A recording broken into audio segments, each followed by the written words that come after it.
용서라고 하는 주제는 너무나도 광범위합니다. 그리고 한 주의 설교로는 이것을 다 커버하지 못합니다.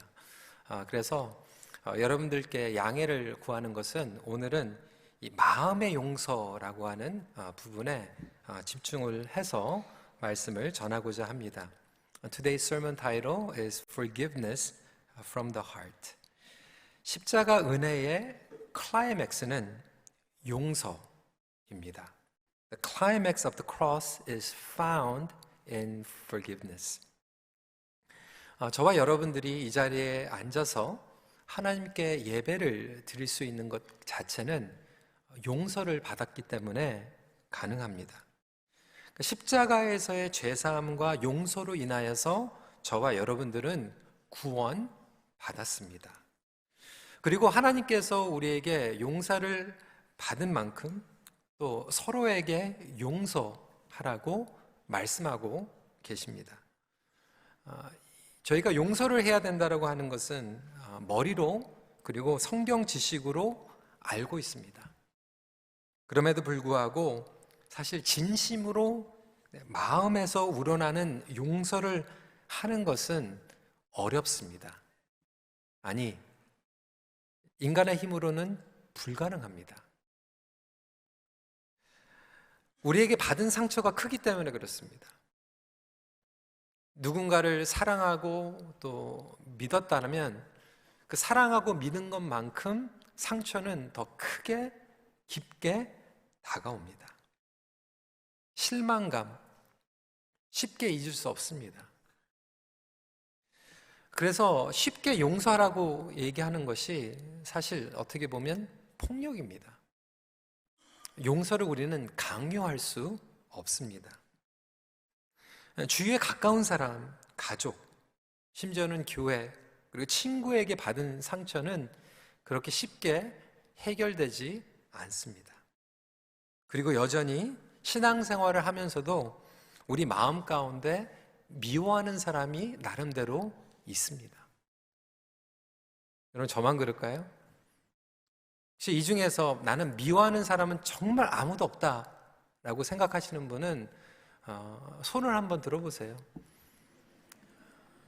실제적으로 어느 목사님 설교하시면서 그렇게 얘기를 했대요. 손 들어보시라고. 아무도 손을 못 드는데 교회에 연로하신 할아버지가 손을 드는 거예요. 성도들이 난리가 난 거죠. 그렇구나.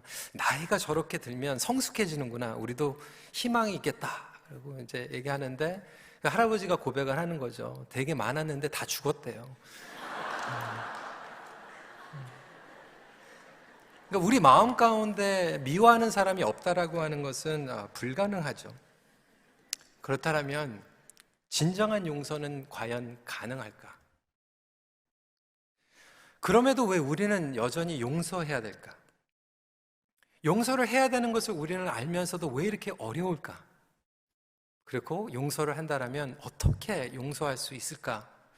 이러한 질문 가운데에서 오늘 말씀을 전하고자 합니다. 첫 번째, 여러분들에게 충격적인 포인트입니다. 용서가 없는 곳이 바로 지옥입니다. First of all, we have to remember that hell is a place of rejecting forgiveness. 사실 우리는 용서의 능력이 사라져가고 있는 세상을 살아가고 있습니다. 요즘 신문 보십시오. 뉴스 보십시오. 몇십 년 전, 연예인, 유명한 사람들 몇십 년 전 일어난 것들이 드러나면요. 용서 어디 있습니까? 매장시켜버립니다. 몇백 년 전에 일어났던 것도 드러나면 매장시켜버립니다. 토론토의 라이어슨 대학도 옛날에 있었던 가지고 이름 바꿔버리잖아요. 동상을 그냥 무너뜨려버리잖아요. 물론 우리가 역사를 바로잡는 것 필요합니다. 그리고 정의도 무시해서 안 됩니다. 그런데 이것이 자칫 잘못하면 너무 한쪽으로 치우치다 보니까 이러한 이름 가운데에서 모든 것들이 잘못된 것으로 드러나면 용서라고 하는 그런 여유가 너무 없어져 버리는 거죠. 매장시켜버리는. 그래서 젊은 사람들 MZ세대에서 제일 유행하는 건 뭐냐면 캔슬링 시켜버린다. 캔슬 시킨다. 매장시킨다. 그러니까 연예인도 캔슬 시켜버리고요. 정치인도 캔슬 시켜버리고요. 관계도 그냥 캔슬 시켜버립니다. 굉장히 살벌합니다. 용서라고 하는 개념이 점점 상실되어 가고 있는 거죠. 그러니까 부부관계에서도 용서하지 못해요. 그냥 캔슬 시켜버려요. 결혼을 캔슬 시키고요. 뭐 형제 자매? 여러분, 형제 자매가요, 부모님들 소천하시고 나서 평생 안 보는 형제 자매들 많이 있습니다. 무슨 용서입니까? 아니, 부부 사이에서도, 형제 사이에서도 용서가 안 되는데 뭐 교인들 용서가 될까요? 교회 떠나버리는데 캔슬 시키고 다른 데로 가버리면 되는데요. 이러다 보니까 우리 마음 가운데는 여전히 쓴뿌리, 거리감, 신뢰를 잃어버리고 서로를 향한 안정감도 없어지게 되는 거죠. 사랑과 관용, 회복 없는 거죠. 예수님께서는 마태복음 18장 35절에 이렇게 말씀하십니다. 너희가 각각 마음으로부터 형제를 용서하지 아니하면 나의 하늘 아버지께서도 너희에게 이와 같이 하시리라. 참 무서운 말씀 아닙니까? 근데 여러분, 이 말씀을 자세히 보면요, 뭐 우리가 구원 받았는데 서로를 용서 안 하면 그 구원을 뺏어 가시겠다라고 하는 내용은 아니잖아요. 그렇죠? 이것은 무엇입니까? 그만큼 우리가 용서를 하지 못하면 하나님 나라의 복음을 누리지 못한다라고 하는 거예요. 제가 계속해서 말씀을 드리지만 천국은요, 이미 이곳에 임한 줄 믿으시기 바랍니다. 그러니까 천국은 우리가 예수 그리스도를 영접하고 죽어서 들어가는 것으로만 끝나는 것이 아니라 그건 편협적인 천국에 대한 이해고요. 지금도 예수님께서는 우리가 예수 그리스도를 영접하고 주 안에 거하면 그 천국, 킹덤 오브 헤븐을 우리의 매일 삶 가운데에서 누릴 수 있어요. 그래서 그것을 누리는 것이 가장 풍요로운 성도의 삶입니다. 그런데 여러분, 반대로 생각해 보십시오. 지옥은 어디입니까?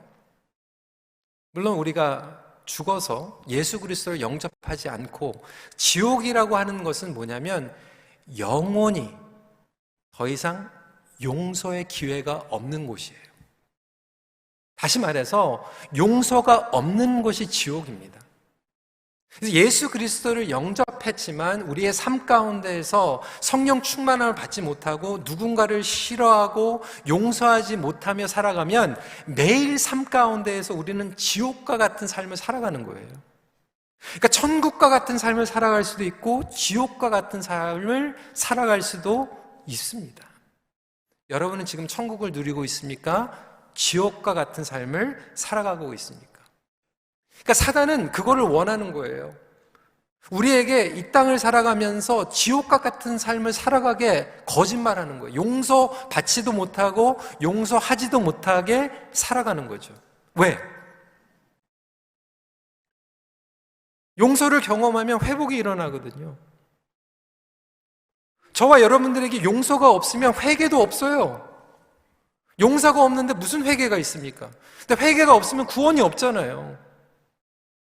그러니까 교회 다니라는 거예요. 종교 생활 하라는 거예요. 용서만 하지 말라는 거예요. 그래서 예수님께서는 우리에게 용서하라고 말씀하시는 거예요. 왜? 용서를 통하여서 천국을 경험하고 온전한 하나님과의 회복함이 있기 때문에 그렇죠. 용서 없이 우리는 괴로워할 수밖에 없죠. 아니, 기독교인이 아니라도요, 의학계에서 발표를 했는데요, 수년 동안 환자들을 살펴보면서 보니까 용서하는 사람은요, 건강에도 좋대요. 평안함을 얻는데요. 의학적으로 통계가 남아있는데 용서를 할 수 있는 사람들은 비교적 우울증도 낫고요, 염려도 낫고, 혐오하는 증오도 낫고, 약물 복용도 내려가고, 중독률도 내려간대요. 그리고 또 상대적으로 용서를 할 수 있는 사람들은 높은 자존감이 생기고 삶의 만족감과도 연결이 되었다고 하는 의학계의 발표가 나와 있어요. 하지만 저와 여러분들은 더 놀라운 진리를 믿지 않습니까? 용서를 통하여서 마음의 자유가 생기고요, 평안이 생기고, 무엇보다도 하나님과 온전한 관계를 누리는 줄 믿으시기 바랍니다. 그래서 사단이 용서받지 못하게 하는 거예요. 그리고 용서하지 말라고 얘기하는 거예요. 용서하지 마. 네 권리야. 용서가 없는 기독교 존재하지 않아요. 여러분 신앙생활 열심히 하는데 여러분 삶 가운데 용서가 없다. 그것은 능력 없는 신앙생활, 종교생활이죠. 용서 없는 관계가 어디 있습니까? 용서를 통해서 우리는 구속적인 체험을 하게 되는 거죠. 그래서 사단은 용서하지 말라, 우리의 마음을 강팍하게 만듭니다. 복수가 정의라고 얘기합니다. 그래서 끝까지 우리가 이 땅을 살아가면서 지옥과 같은 삶을 살아가게 만드는 거예요. 쓴뿌리로 살아가는 거죠. 누구를 증오하면서 살아가는 거예요. 그게 지옥과 같은 삶이에요. 미워하고 증오하고 그 사람만 생각하면 마음이 어두워지고 억눌러지고 하루 종일 컨슘 돼가지고, 그것이 바로 사단이 우리에게 원하는 것이기 때문에 용서를 하지 않으면 우리는 결국 지옥과 같은 삶을 살아갈 수밖에 없다라고 하는 것을 기억하시길 바랍니다. 그래서 용서를 해야 되는데, 정말 나의 삶 가운데에서 천국과 같은 삶을 살아가야 되는데, 그것을 누려야 되는데 용서는 너무 힘들어요. 왜 이렇게 힘들을까요? 우리 설교할 때마다, 저도 설교하기 때 용서하세요라고 얘기하지만 용서가 어려워요. 왜 그럴까요? 두 번째 포인트입니다. 용서의 다양한 단계들을 우리는 이해해야 합니다. 용서에도요, 이 겹이 있어요. 레이어가 있어요. 여러분 그런 경험 안 해보셨어요? 용서 분명히 했는데 아직 마음에 남아있는 것. 저만 그렇습니까? 저만 뒤끝이 안 좋은 거예요. 용서를 분명히 했는데 남이 있어요. 그러니까 우리 마음이요, 양파와 같아요. 양파, 어니언. 껍질을 벗기는데 껍질이 또 나와. 그걸 벗기면 또 나와. 벗겨도 또 나와. 끝날 때까지 계속 벗겨도 계속 나오는 게 양파 껍질이잖아요. 근데 우리 마음이 그렇고 용서가 그래요. 내가 분명히 용서했는데 또 나와. 또 용서합니다. 또 나와. 이래서 용서가 힘든 거예요.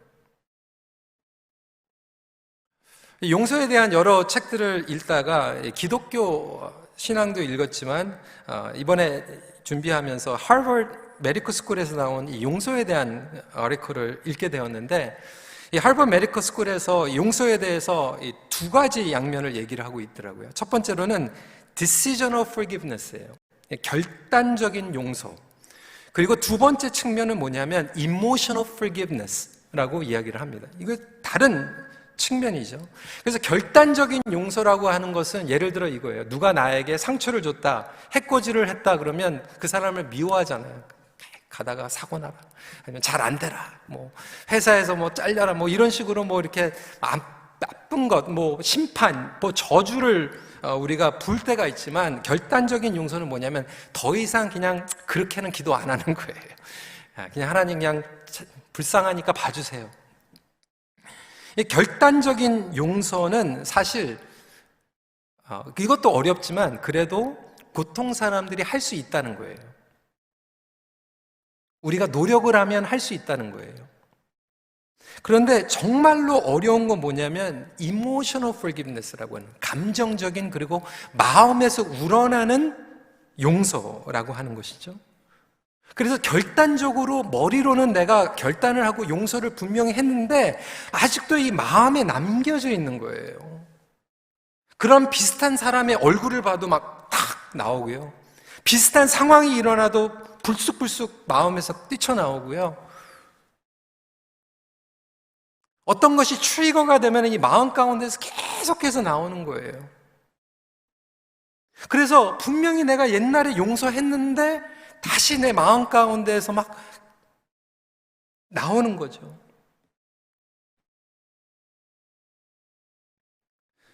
저에게도 솔직히 마음속에 용서하는데 오랜 시간이 걸린 대상이 있어요. 저는 안 그럴 것 같죠. 머리는 용서했어요.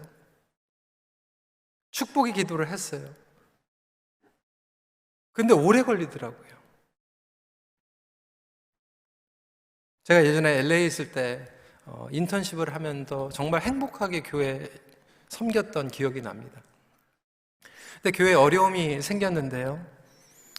그 교회에 있었던 어느 한 장로님이 제가 정말로 사랑하는 목사님을 이렇게 내보냈어요. 이게 교회에 엄청난 상처가 됐죠. 근데 그분만이 아니라 또 두 번째 오신 목사님도 쫓아내고, 세 번째 오신 목사님도 쫓아내고, 뭐 그뿐만이 아니라 제 뒤에서도 막 그냥 너무나도 막 안 좋은 얘기를 막 하고, 한 번은 막 식당에서 만나가지고 3시간, 4시간 동안 그런 얘기 다 하고, 이 장로님하고 손잡고 같이 기도하고, 그리고 갔는데 그 다음날 또 이상한 얘기하고. 결국은 제가 그 교회를 사임을 하고 뭐 다른 좋은 교회에 가서 목회를 하게 되었죠. 그리고 캐나다에 왔습니다. 큰빛교회에서 여러분들의 사랑을 받으면서 너무나도 행복하게 목회를 하고 있는 중에 그것이 생각이 나가지고 그분을 위해서 축복하면서 기도했어요. 그리고 용서했어요.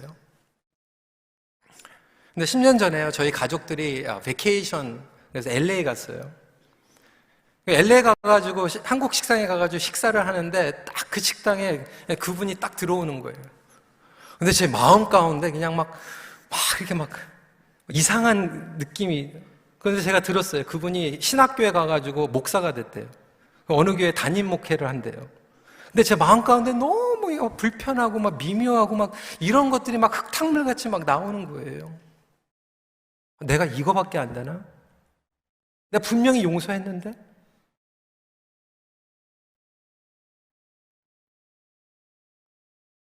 여러분, 그래서요, 누구한테 그렇게 너무 쉽게 얘기하지 마세요. 용서해라. 용서했으면 끝난 거다. 그렇지 않아요. 그리고 사람들마다 그 용서의 과정이 다릅니다. 그리고 그 용서에 필요한 시간이 다 달라요. 어떻게 똑같습니까? 상처가 다른데, 그 깊이가 다른데, 내용이 다른데.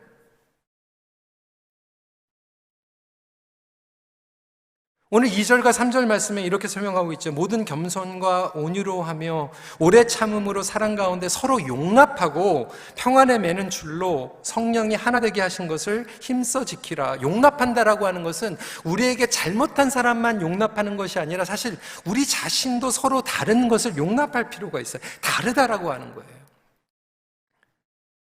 용서의 타이밍이 다를 수 있고 용서의 방식이 다를 수 있고 용서의 이해가 다를 수 있어요. 제가 깨달은 거는요, 사람들의 기질마다 용서를 느끼는 것이 다르더라고요.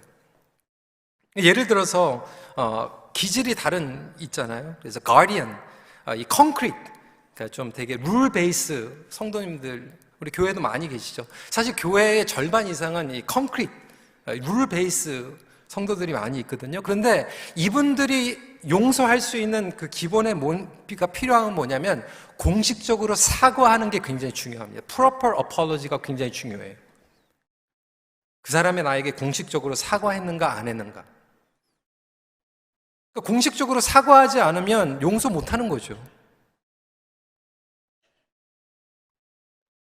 근데 저같이, 저는 이제 아이디얼리스트라고 얘기를 하는데 저는 관계 중심적이에요. 근데 저는 어떻게 용서를 경험하냐면 사실 그 사람을 좀 다시 신뢰할 수 있을 때, 안전함을 느낄 때 저는 용서를 경험합니다.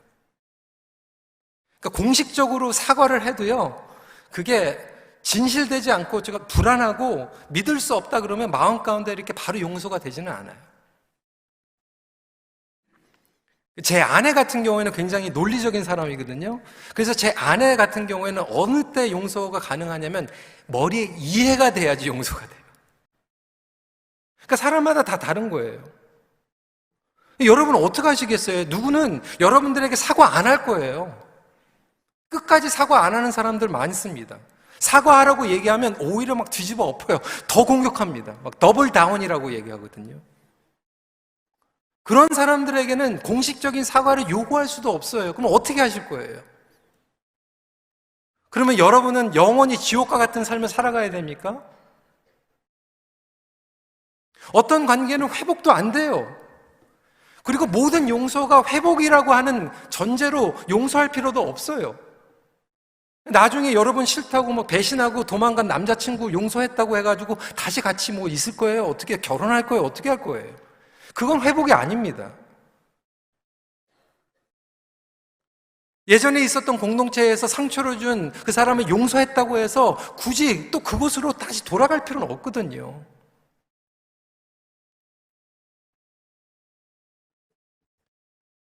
그러면 오늘 이야기가 하는 것처럼 의지적으로 용서하는 것, 그리고 내면적으로 감정적으로 용서하는 것이 있다고 얘기했는데, 성경적으로는 무엇이 용서인가? Biblical forgiveness는 무엇인가? 사실 말씀을 보면요, 거짓 용서가 있고 진정한 용서가 있습니다. 거짓 용서는 뭐냐면 사실 그냥 내가 잘못한 거 인정하지도 않고 그리고 미안하지도 않는데 그냥 미안하다고 얘기하는 거예요. 왜? 미안하다고 그러면 그냥 끝날 거니까. 마음에 없는, 영혼이 없는 미안.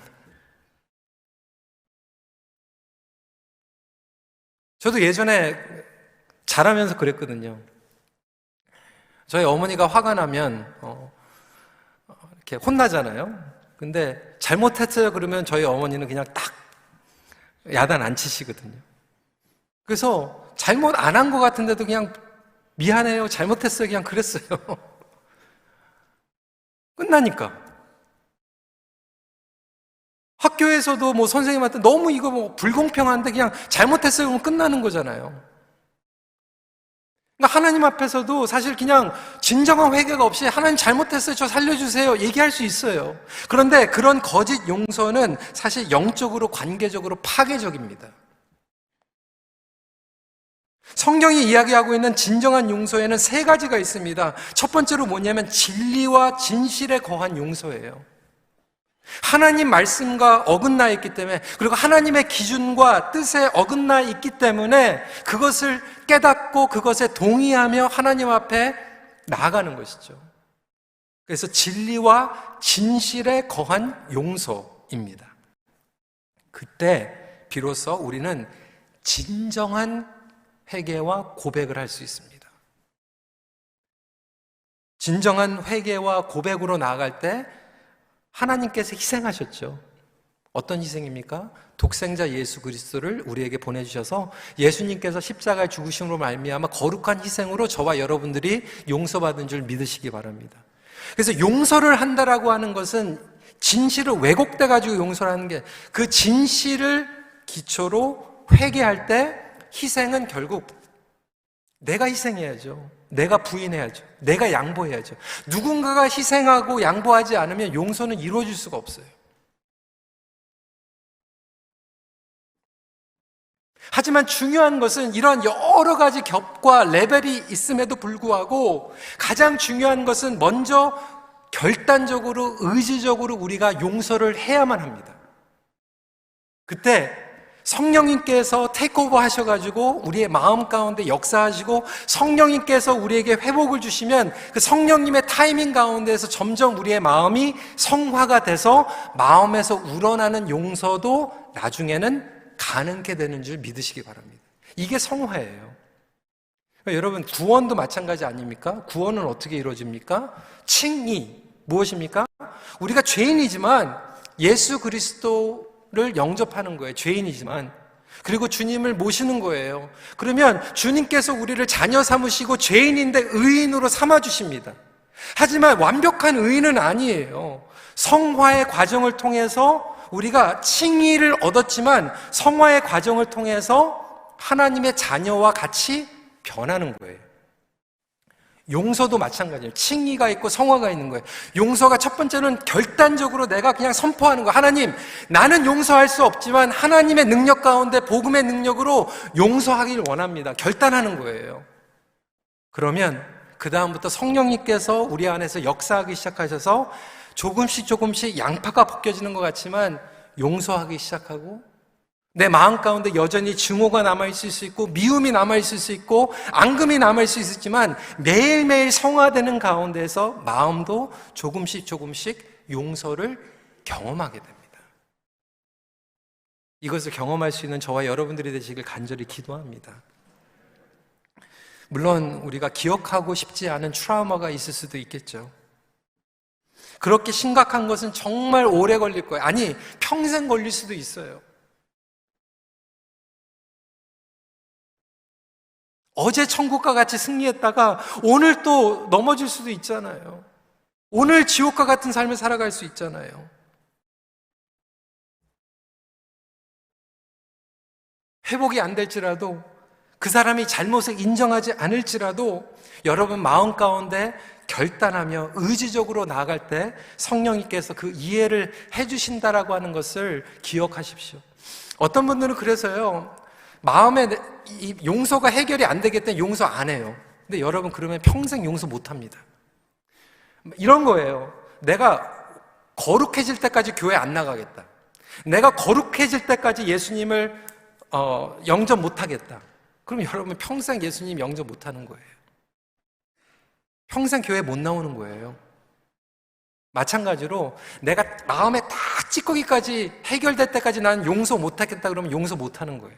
그런데 하나님 용서하길 원합니다. 용서를 선포합니다. 그러면 그 다음부터 성령님께서 여러분들의 마음 가운데 테이크오버 하시고 용서의 능력을 하나씩 하나씩 부어주실 줄 믿으시기 바랍니다. 이게 복음이에요. 세 번째 포인트입니다. 그럴 때 예수님의 보혈은 마음의 깊은 곳까지 씻어 주십니다. The blood of Jesus cleanses hearts deep within. 팀 켈러 목사님의 신간 책이 나왔어요. 용서, forgive라고 하는 책입니다. 팀 켈러 목사님께서 이 용서에 대해서 설명을 하면서 The Dimensions of Christian Forgiveness, 기독교적 용서의 측면들이라고 설명을 하고 있는데 너무 우리가 놓치면 안 되는 내용들입니다. 그 중에 첫 번째 포인트는 이거예요. 우리가 용서할 수 있는 파운데이션 뭐냐면 하나님께서 저와 여러분들을 용서하셨다라고 하는 거예요. 이것이 vertical, 수직적인 용서입니다. 그래서 하나님께서 우리에게 용서를 허락해 주셨다. 여러분 이거 믿으십니까? 이게 시작이에요. 그런데 이 부분을 우리가 아멘하고 받지만 가장 먼저 스탁이 되는 부분이 어디냐면 두 번째인데 이게 뭐냐면 그것이 internalize 돼야 된다라고, 내면적으로 나의 마음 가운데 정말로 미니스터가 돼야 되는데 수많은 그리스도인들이 여전히 마음 가운데 하나님의 용서를 누리고 있지 못하는 거예요. 용서받지 못한 거예요. 여러분들의 죄가 아무리 무겁고 더럽고 정말 입에 낼 수 없는 그런 끔찍한 죄라도 예수 그리스도의 보혈로 씻을 수 없는 죄는 없는 줄 믿으시기 바랍니다. 그러니까 하나님께서 다 용서하실 수 있어요. 여러분의 죄, 나의 죄도, 세상에서 가장 끔찍한 죄도 예수 그리스도의 보혈로 씻길 수 있다라고 하는 거예요. 근데 많은 성도들이 이거를 누리지 못하는 거예요. 내면화시키지 못하는 거예요. 살아가지 못하는 거예요. 마음 가운데 선포하지 못하는 거예요. 자유하지 못하는 거예요. 눌려 있는 거예요. 내가 이것을 내면으로 경험하지 못하니까 이게 수평적으로 흘러가지 못하죠. 내가 나를 용서하지 못하기 때문에 사실 다른 사람들을 용서 못하는 거예요. 여러분 수십 년이 지났는데 아직도 용서받지 못하고 해결받지 못한 죄가 여러분들에게 있다면 여러분들에게 복음은 하나님께서 여러분들에게 용서하는 것이 복음인 줄 믿으시기 바랍니다. 진정하게 회개하면 예수 그리스도의 보혈은 저와 여러분들의 죄를 깨끗하게 씻어줄 줄 믿습니다. 그때 우리는 다른 사람들을 용서할 수 있는 거죠. 용서에는 영적인 힘이 있습니다. 하나님과의 관계뿐만이 아니죠. 평강을 누리죠. 회복과 변화가 따릅니다. 그게 진짜 용서예요. 여러분 성경이 얘기하고 있는 것은 싸구려 용서가 아닙니다. 가짜 용서도 아니에요. 예수 그리스도의 보혈은 용서의 힘을 가지고 있습니다. 그리고 예수님은 단번에 우리의 죄를 용서해 주셨어요. 히브리서 7장 27절입니다. 그는 저 대제사장들이 먼저 자기 죄를 위하고 다음에 백성의 죄를 위하여 날마다 제사 드리는 것과 같이 할 필요가 없으니 이는 그가 단번에 자기를 들여 이루셨습니다. 그러니까 주님께서 단번에 희생으로 저와 여러분들의 죄를 과거의 죄, 현재의 죄, 미래의 죄까지 용서해 주셨어요. 그런데 저와 여러분들이 그 용서를 경험하기 위해서는 매일매일 십자가의 보혈로 씻김을 받아야 되겠죠.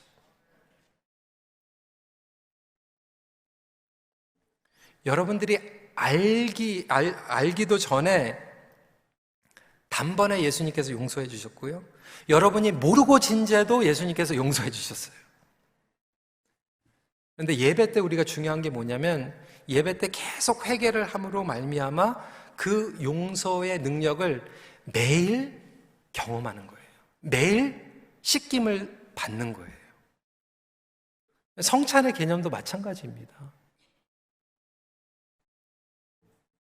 그렇다면 이것을 서로의 관계에서도 마찬가지예요. 우리는 매일 보혈의 능력으로 우리 마음을 씻어낼 때만 누군가를 어제도 용서하고 오늘도 용서하고 내일도 용서할 수 있는 거죠. 용서한 것 같은데 마음속에 여전히 아픔과 앙금과 미움이 남아있는 그 연약함.